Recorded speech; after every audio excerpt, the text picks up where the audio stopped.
नमस्ते। नी care programme के दूसरे एपिसोड में आपका स्वागत है। फर्स्ट एपिसोड में हमने क्वाड्रिसेप्स मसल्स, हिप एबडक्टर्स और हिप फ्लेक्सर्स पे हमने काम किया था। हमने योगासन सीखे थे जो उन्हें स्ट्रेंथ और फ्लेक्सिबिलिटी देते हैं।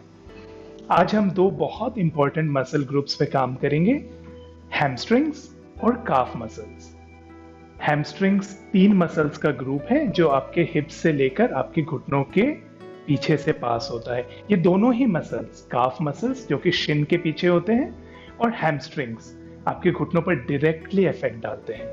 अगर ये वीक हो या टाइट हो, जरूरत से ज्यादा कमजोर हो या फिर जरूरत से ज्यादा जकड़न हो इनमें, तो ये आज नहीं तो कल घुटने दर्द का रूप जरूरी ले लेते हैं। इसमें एक गलती लोग करते हैं कि हैमस्ट्रिंग को स्ट्रेच करते रहते हैं पर उनके स्ट्रेंथनिंग पे काम नहीं करते, जो कि कई बार इंजरी का कारण भी बनता है। इसलिए बहुत जरूरी है कि हैमस्ट्रिंग्स और काफ मसल्स का स्ट्रेंथनिंग और स्ट्रेचिंग साथ साथ चले, एक बैलेंस में चले।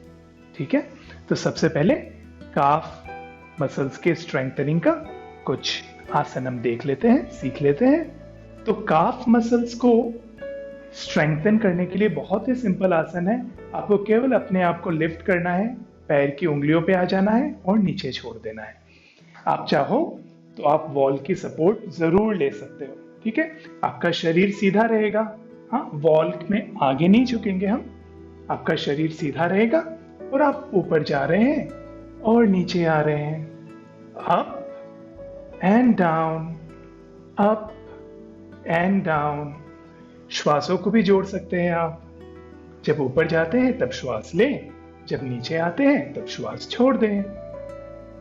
जितना आपसे होता है बस उतना ही करें, बिल्कुल भी जोर जबरदस्ती नहीं करें। लगभग 10 राउंड हो जाए तो विश्राम कीजिए। पैरों को कुछ सेकंड के लिए ढीला छोड़ दीजिए।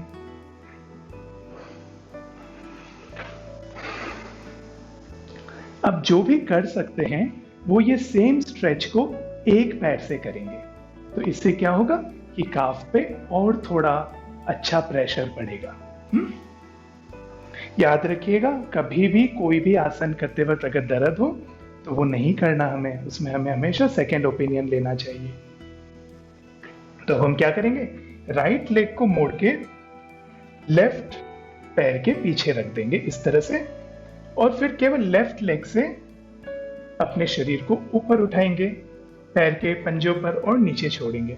तो पैर की उंगलियों पर और नीचे। 3, 4, 5, 6, 7, 8, 9, 10। दूसरा पैर। आपका शरीर का वजन ही काफी है ना। जिम जाकर कोई एक्स्ट्रा इक्विपमेंट खरीदने की तो जरूरत ही नहीं है। 1, 2, 3, 4। चालू रखिए। हो सके तो अपने श्वास को भी जोड़ दीजिए और पूरा ध्यान अपने काफ के मसल्स पे रखिए। एक बार और, एंड रिलैक्स। ढीला छोड़ दीजिए अपने काफ मसल्स को। Let it relax. Very good. अब हम हैमस्ट्रिंग्स के स्ट्रेंथनिंग के लिए एक बहुत सुंदर आसन करते हैं जिसे कहते हैं अर्ध सेतुबंध आसन, द हाफ ब्रिज पोज। तो उसके लिए हम अपने योगा मैट पर लेट जाते हैं।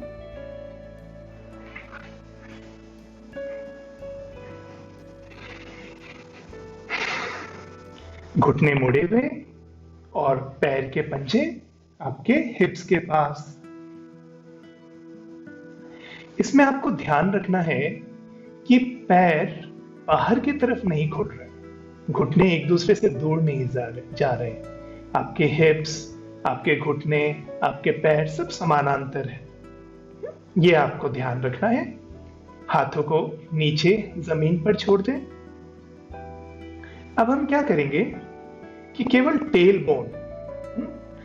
टेल बोन को जरा सा ऊपर उठाएंगे और नीचे छोड़ेंगे। टेल बोन हमने जरा सा ऊपर उठाया, मैं हाथ हटा लेता हूं ताकि आपको पता चले मैं क्या कर रहा हूं, और हमने नीचे छोड़ा। जरा सा टेल बोन उठाया हमने और नीचे छोड़ा। 3 4 5 6 7 8 9 10। Very good. अब हम क्या करेंगे, जितना हमसे हो उतना ही करेंगे। अब हम टेल बोन के साथ साथ लोअर बैक और मिडिल बैक को भी उठाएंगे इस तरह से, और ढीला छोड़ देंगे।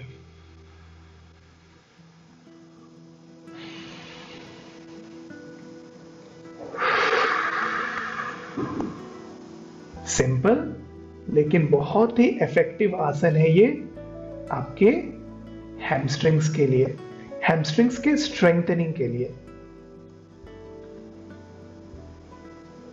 5 बार और करते हैं, जितना आपसे हो, जो भी कर सकते हैं वो 5 बार और करिए।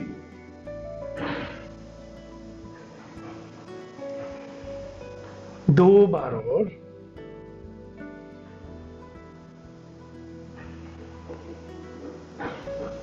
और विश्राम करें, रिलैक्स।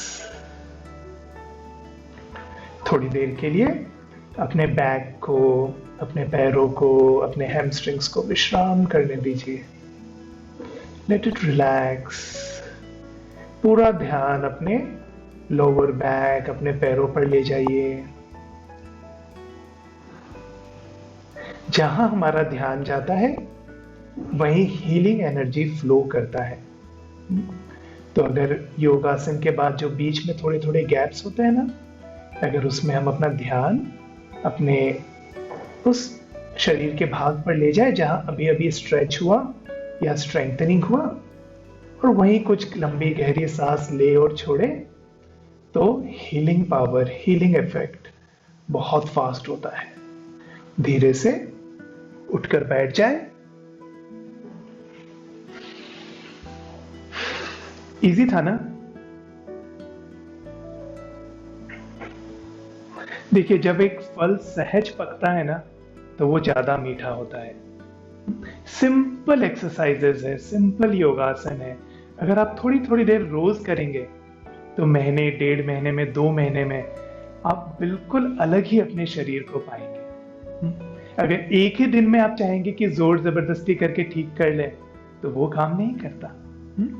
सहज जब रिजल्ट आता है, धीरे धीरे धीरे धीरे, वो लॉन्ग लास्टिंग होता है, वो सात्विक रिजल्ट होता है। ठीक है, तो हमने काफ और हैमस्ट्रिंग्स को ताकत दे दिया, अब इसे फ्लेक्सिबिलिटी देनी है। फ्लेक्सिबिलिटी कैसे देते हैं? अपने राइट लेग को आप ऐसे खोल लीजिए। आपको कमर गर्दन बिल्कुल सीधा रखना है। ठीक है, और कमर गर्दन को सीधी रखते हुए आप जितना आगे जा सके, आप अगर कमर को मोड़ के आगे तक चले जाते हो तो वो कोई बहुत इफेक्टिव नहीं है, लेकिन कमर गर्दन बिल्कुल सीधी रखते हुए आप जहां भी जा सकते हो, यहां पर, यहां या यहां, वहां पे जाकर रुक जाइए। आपको यहां पर एक अच्छा सा स्ट्रेच फील होना चाहिए, बहुत ज्यादा भी नहीं, एकदम एक लाइट स्ट्रेच आपको फील होगा। बस वहीं पे रुक जाइए। पूरा ध्यान जहां स्ट्रेच हो रहा है वहीं पर रखिए और सांस लेना छोड़ना चालू रखिए। ठीक है, 5 और सांस हम यहीं से लेते हैं और यहीं पे छोड़ते हैं। स्ट्रेच को एंजॉय करिए।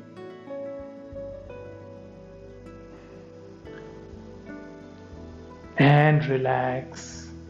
धीरे से पैरों को चेंज कर लीजिए, दूसरे पैर को खोल लीजिए और जो पैर को हमने अभी स्ट्रेचिंग दिया उसको रिलैक्स कर दीजिए।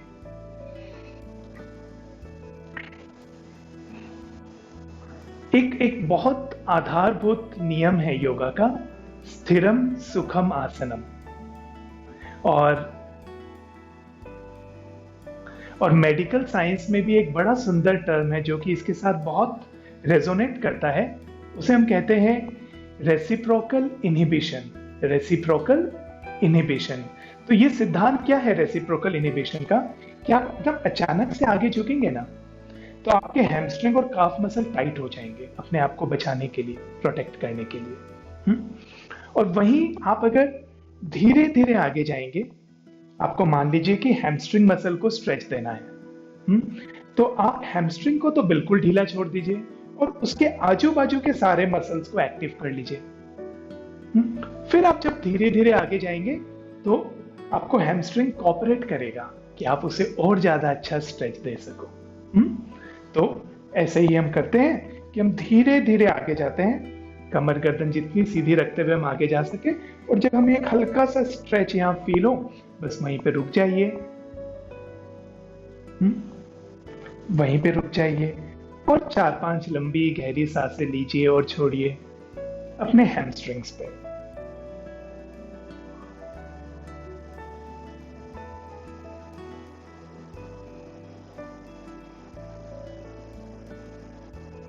बहुत सुंदर आसन, बहुत इफेक्टिव। अगेन, आप अगर ज्यादा झुक के आप सोच रहे हो कि आपको ज्यादा रिजल्ट मिलेगा, तो ऐसा नहीं है।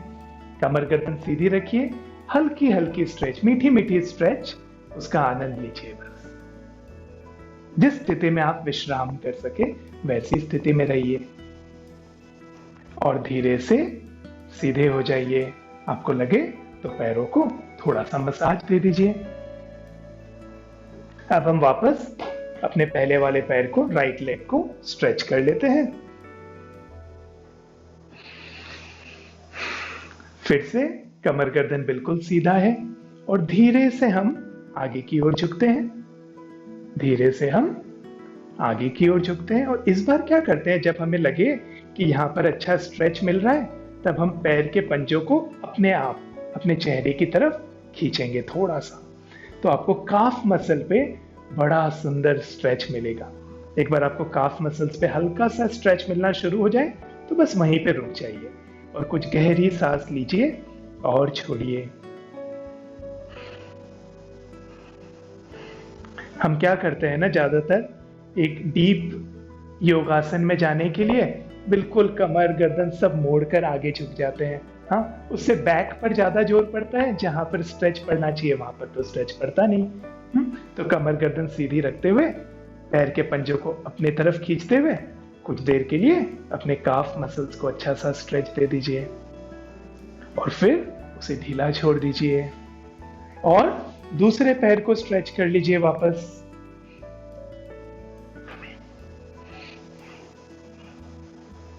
अब वापस हम सेम करेंगे दूसरे पैर पर, कमर गर्दन सीधी रखते हुए जितने आगे जा सकते उतने आगे चले जाएंगे और जब हमें लगेगा कि यहाँ पर एक हल्का सा स्ट्रेच मिल रहा है, तब हम अपने पैर के पंजे को अपने चेहरे की तरफ खींचेंगे तो हमें काफ मसल्स पर एक बड़ा सुंदर स्ट्रेच मिलेगा। जब हमें काफ मसल्स पर स्ट्रेच मिल जाए तो वहीं पे रुक जाइए और कुछ गहरी सांस लीजिए और छोड़िए। कुछ गहरी सांस लीजिए और छोड़िए। ब्रीद इन एंड आउट और ढीला छोड़ दे। तो देखिए अपने आप ही बैलेंस हो गया। हमने सेतु बंद में हल्का सा बैकवर्ड बेंडिंग भी कर लिया और स्ट्रेचिंग में हल्का सा फॉरवर्ड बेंडिंग भी कर लिया। तो ये आसन हो गए, सिंपल आसन हो गए आपके काफ मसल्स और आपके हैमस्ट्रिंग मसल्स के लिए। ठीक है, तो आज के लिए इतना ही। कल हम अपने हिप मसल्स पे काम करेंगे और हिप मसल्स पे काम करना बहुत जरूरी है। वो डायरेक्टली तो कनेक्टेड नहीं है आपके घुटनों से, लेकिन हिप मसल्स अगर वीक हो तो वो आपके हैमस्ट्रिंग्स को टाइट कर देते हैं, जो कि डायरेक्टली फिर आपके नीज को इफेक्ट करता है, आपके घुटनों को इफेक्ट करता है। तो कल नेक्स्ट एपिसोड में हम हिप्स से रिलेटेड कुछ सुंदर आसन सीखेंगे। नमस्ते।